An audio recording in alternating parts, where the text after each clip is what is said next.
Planétaria, l'agenda des étoiles, François Haru.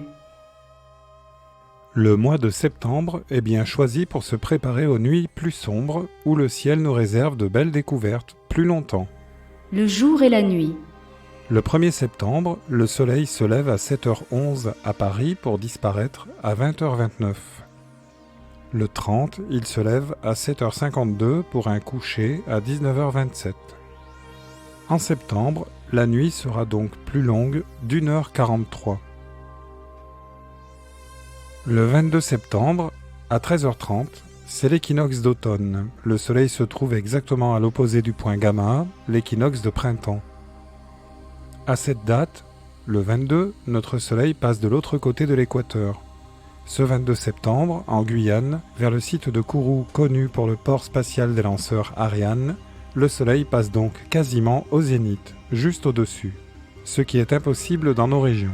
Exactement, le 23 septembre, le jour et la nuit seront de la même durée de 12 heures. Le soleil se lève précisément à l'est à 7h42 pour disparaître à l'ouest à 19h42.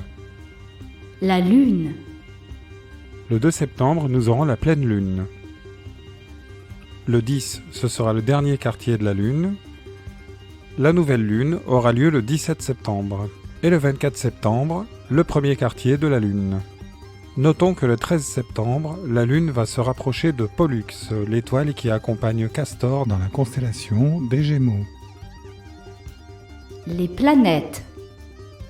La planète Mars est à l'honneur pour ce mois de septembre.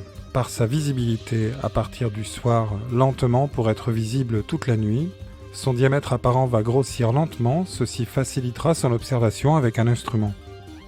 Le 6 septembre, Mars sera rejointe par la Lune à 6h40, à moins d'1 degré. Vénus sera visible le matin, avec le 13 septembre un rapprochement à 2,5 degrés de l'amas d'étoiles de la crèche M44 dans la constellation du Cancer. Le 14 septembre, la Lune, sous la forme d'un fin croissant, rejoindra Vénus et ce fameux amas M44.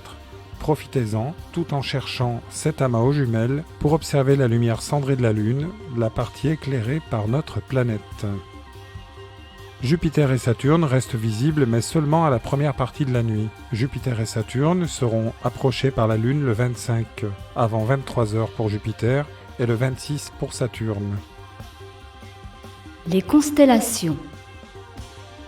Le ciel d'hiver apparaît au petit matin avec le Taureau et Aldébaran, les Gémeaux dont Castor et Pollux, le Grand et Petit Chien. Orion en partie, tandis que notre triangle de l'été se dirige lentement vers l'ouest après minuit. Les étoiles filantes.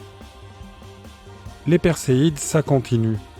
Bien qu'il s'agisse d'un essaim de météorites différents, mais répondant à la même perspective, nous avons droit, à compter du 8 septembre, à la pluie d'étoiles filantes qui se nomme les Perséides de septembre.